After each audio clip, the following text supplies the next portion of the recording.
جی اعوذ باللہ السمیع العلیم من الشیطان الرجیم بسم اللہ الرحمن الرحیم۔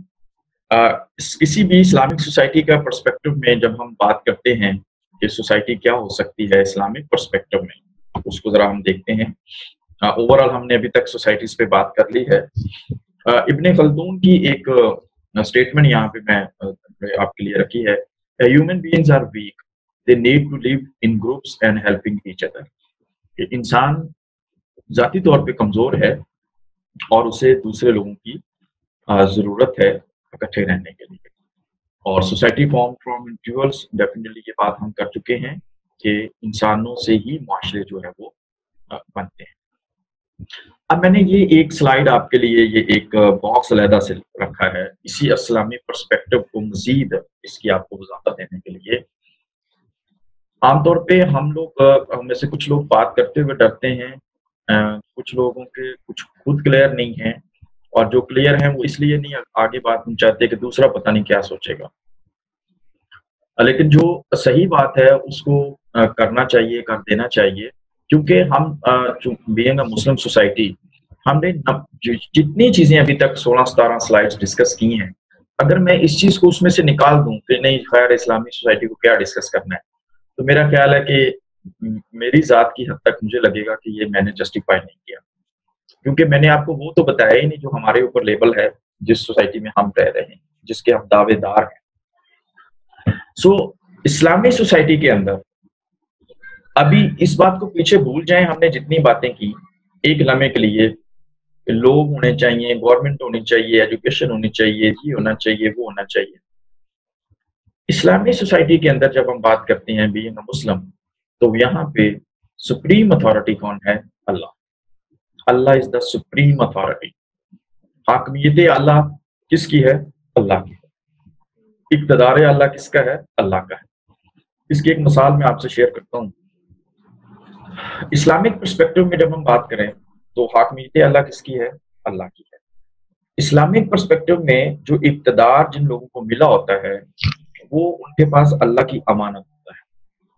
اب جن کے ہم نعرے لگاتے ہیں، جن کے ہم دن مناتے ہیں، جن کے ہم میلاد مناتے ہیں، جن کے ہم محرم مناتے ہیں، جن کے ہم عیدیں مناتے ہیں، اب ذرا ان کا لائف سٹائل دیکھیں، اور جب وہ حاکم تھے ان کو دیکھیں۔ چلیں آپ خلفائے راشدین 4 مین کی بات کر لیں۔ سیدنا ابوبکر صدیق کے حالات زندگی کیسے تھے؟ Being a head of state وہ کیا تھے؟